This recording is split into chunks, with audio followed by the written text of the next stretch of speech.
You need to come up with something for the organization to reach for. If you have a vision that nobody else sees, what good is it? Trying to get this to be this vision. Let's go. I'm making it happen. Come on. Here we go. Come on. We got this. And you're getting more and more frustrated because nobody else is doing what I need to get done.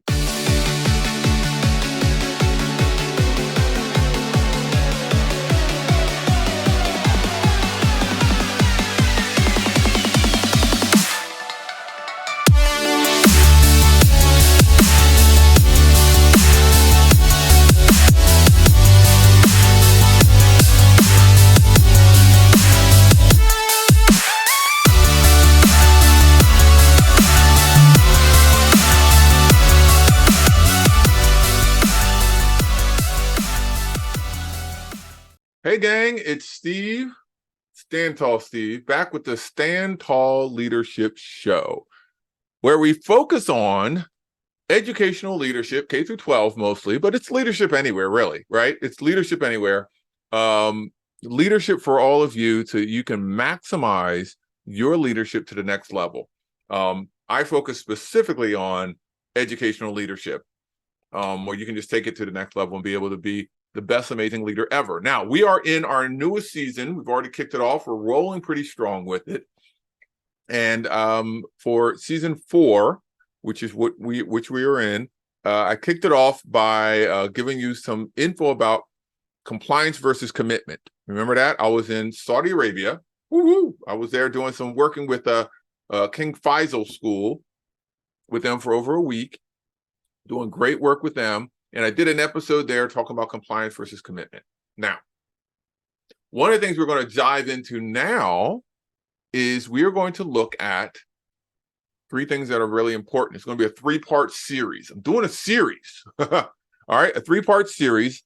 It's going to be all about vision, mission, and values. Vision, mission, and values. I'm taking you back to the very beginning essence of leadership, organizational leadership.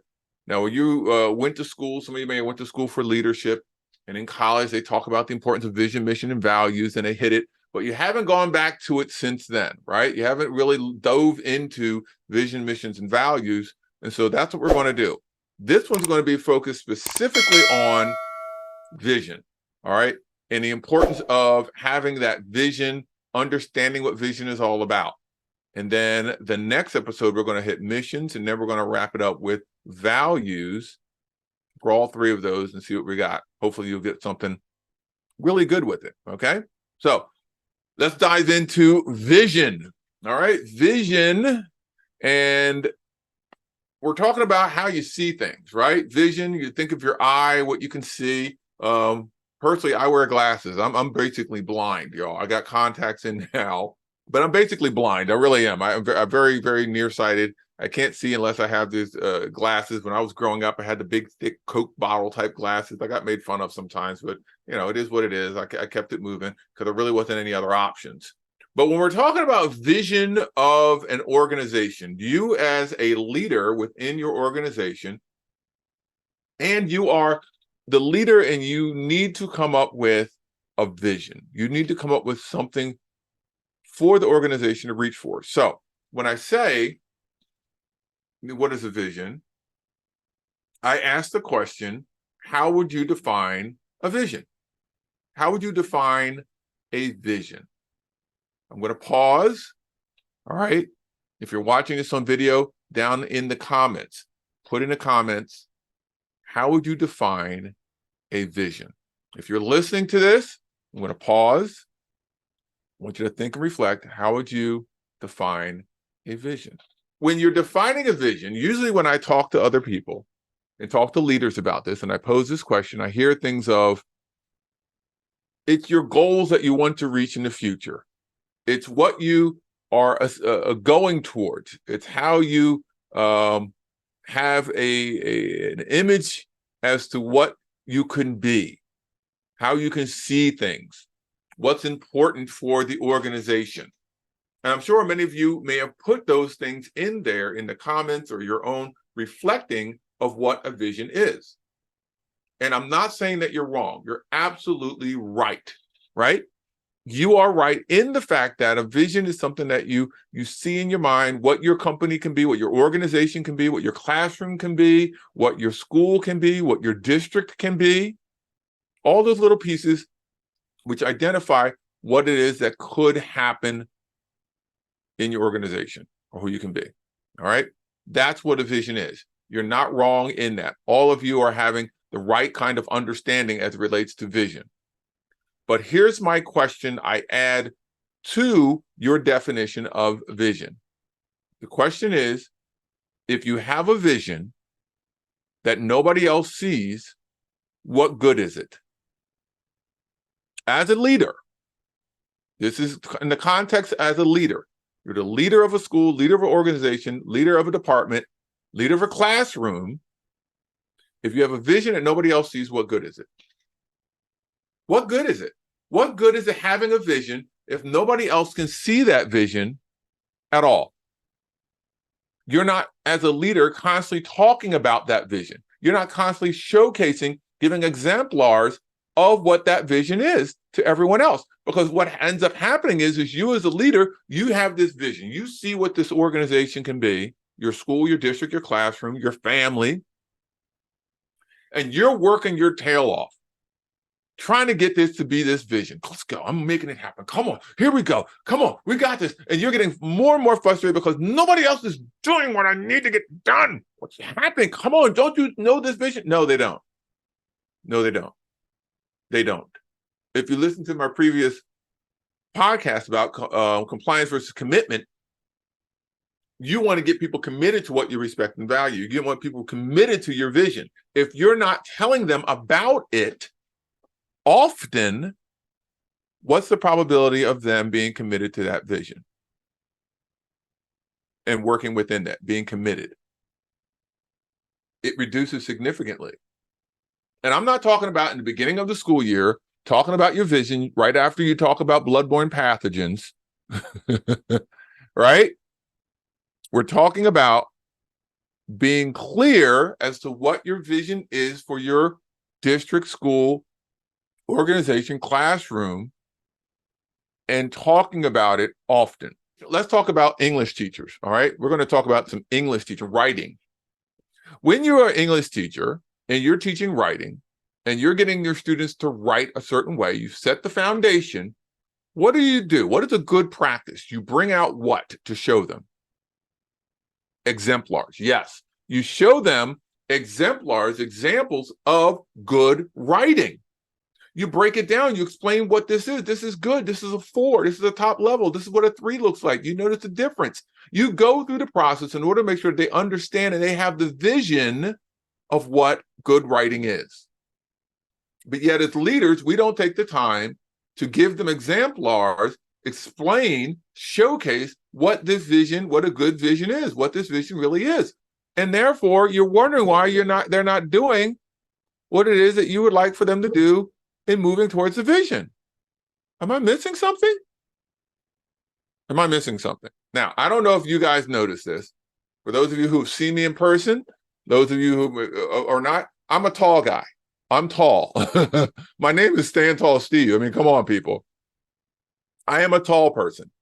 And being a tall person, we have a different view of the world.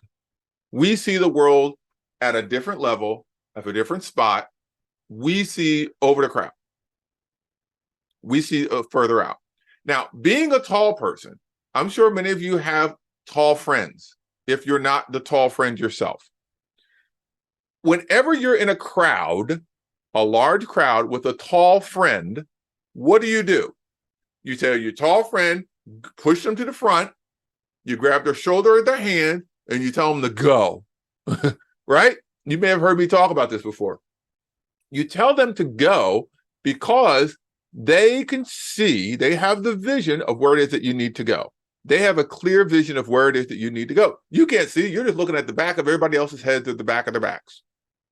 But this person can see. So what are they doing? They're grabbing a hold of you, all those that are following him or her, and they're guiding you through the crowd, the craziness, all the things in order to get to where you need to be. Can you make the connection of what I'm going to do here? I'm about to drop it on you. This is the same thing that you're doing as a leader with your vision. You're pulling these people through the process in order to reach that vision. Now listen, in the world of tall people, I'm a tall friend. I get this. There are two different types of tall friends. Two different types of tall friends.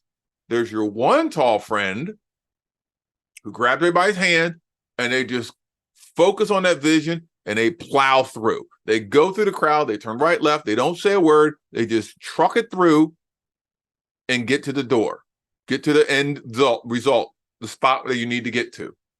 All right? If people fell off along the way, oh well, they should have held on. The second tall friend that grabs the hand of everybody, they say, okay, the door up ahead is a red door. We're going to get to it. Let's go. As they truck through, they're going right, they're left. Hey, we okay back there? We got everybody. Who's in the back? Okay, we're almost there. Oh, there's a big group that's bunched up here. We're going to go to the left now. Okay, we're going over here. All right, we're almost there, guys. Stay with me. Boom, you get there. We got our two different tall friends.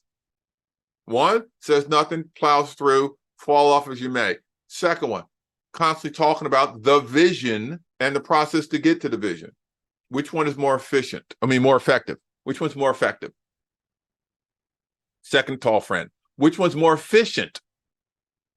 You might argue the first one because they're just plowing through. They might move through quickly, but the result is not as well off as the other. You have people who are worried. They're not sure where we're going. They don't know anything. We lost a few. Oh, we have to find our own way. There's worry. So yeah, they might get you quicker there, but the effectiveness of you getting there is not as strong. And so therefore, the result of the vision is better with the second tall friend. I hope you are making all the connections here, people. I hope you're understanding what I'm trying to get to as it relates to having that vision as a leader. Here's a quote I love. Here's a quote that I love. I love this quote. The quote is, "Vision excites my future, but frustrates my present. Vision excites my future, but frustrates my present." What does that mean? Take a second and think that through. If you're watching this in the comments, give me your definition. Pause this. Give me your definition of what you believe this means. Excites my future, but frustrates my present. I'm telling you, this is a great quote because it's so true. When you have a clear vision of what your organization, your life, your family, your classroom, whatever it might be, when you have that clear vision, you're excited about that vision. It should be a positive vision. It should be a positive, exciting future that you want to see. So it excites your future. Oh my gosh, this is going to be amazing. This is going to be so good. I can't wait till we get here. But it frustrates my present, meaning that right now I'm frustrated. Why? Because you are not there yet. You're not there yet. And it's frustrating. Here's the thing, gang. All right, listen in close on this one. The frustration is fuel for your motivation to keep you going. That's what the frustration is. Frustration is fuel for motivation. That's what gets you motivated to keep going.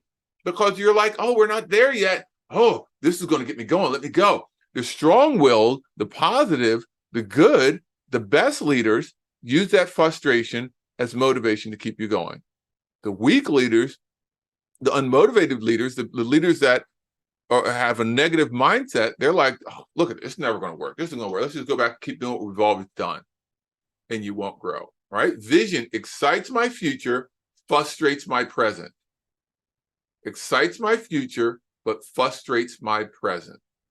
I love that statement because it is so true. It's a reminder to use that frustration as motivation to get you where it is that you need to be. Boom, baby. I love it. Makes sense. So what do we got? We have your vision. Vision. Your what? It's a picture of future success. There's the definition of vision. It's a picture of future success. Now, if you have a vision that is negative or depressing, you shouldn't be in leadership. You want to have a visual picture of future success, what success looks like. It's a picture of a compelling future. What's the key word in those two things? Compelling future. Compelling. That's the main word. Compelling. Exciting. Let's do a game. I love doing word association games. I did this for compliance and commitment. Let's do it for this one as well. When you hear the word compelling, what other words come to mind? When you hear the word compelling, what other words come to mind? Put it in the chat. In the chat, tell me what words come to mind. If you're listening to this, pause, reflect on this one. The words that you probably are hearing are exciting, energetic, juicy, right? Determined. Those are good words that relate to compelling. But here's an additional word that I think really works well when you hear the word compelling. It's not even a word, it's more of a statement. When you hear compelling, as it relates to vision, you should be thinking, can we really do this? Is this really possible? Because your vision should be a little bit fearful. It should be so forward thinking, like, man, this is too amazing to happen. Can we do this? And you need to use that can we do this as the frustration for the motivation to get you where you're going to go so you can make your vision come true. Whoop, whoop, whoop. Does that make sense? That word compelling, right? Compelling future. Can we really do this? Can we really make this future this way? And that's exciting, right? That's what it is for vision. It's a picture of future success. It's an image of a compelling future. And your vision excites your future, but frustrates your present. And if you don't share your vision to anyone else, what good is it? As a leader, you should be the cheerleader of your vision. Always showcasing what the vision is and letting people know and highlighting those exemplars when they're doing what's necessary to move you towards that vision. And you'll move people from a compliance mindset to a commitment mindset.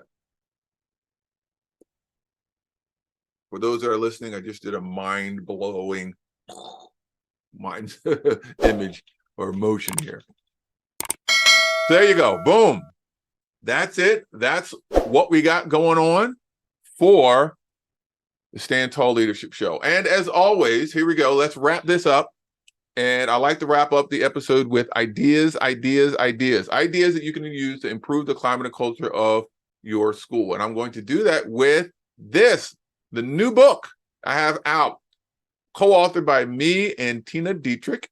It is called 10-Minute Classroom Openers. These are openers. These are ideas that you can do in the classroom to connect with students, develop relationships with students, and they're quick, truly. Just open up the page and read it. It is big lettering. If you just open it up, read it. All right, I'm just going to read it right here. I just opened this up. It says, Tuesday, take it easy Tuesday. Take it easy Tuesday. Let's share how we relax and take it easy on our days off or on the days that we are working. Let's act it out. Think about an activity that you do, acting it out, not talking, and the rest of the class will have to guess and work together to figure it out. All right? Tell the class, take a minute and think about it. Who has an idea? You, Stevie, come on up to the front. Act out what you do to relax. Everybody guess. Did I get it? Yes. Next person. Do 3 or 4 students. Hey, that's funny. That's great, gang. All right, let's get started. Boom. That takes 5 minutes, maybe 10 minutes max. Awesome, awesome, amazing ideas. Please go to my website, standtallsteve.com, and there's a tab for books, and you'll be able to see all the books that I have, as well as the newest book, 10-Minute Classroom Openers by Steve Buller and Tina Dietrich. There's your ideas. There you go. There's your episode, part of our 3-part series, Vision, Mission, Values. Dug into vision today. Next episode will be all about missions, and then we're going to wrap things up with values. Sounds like a plan? Sounds like a plan. Thank you so much, everybody. My name is Steve Buller, also known as Stand Tall Steve, and have a great one. Take care, again.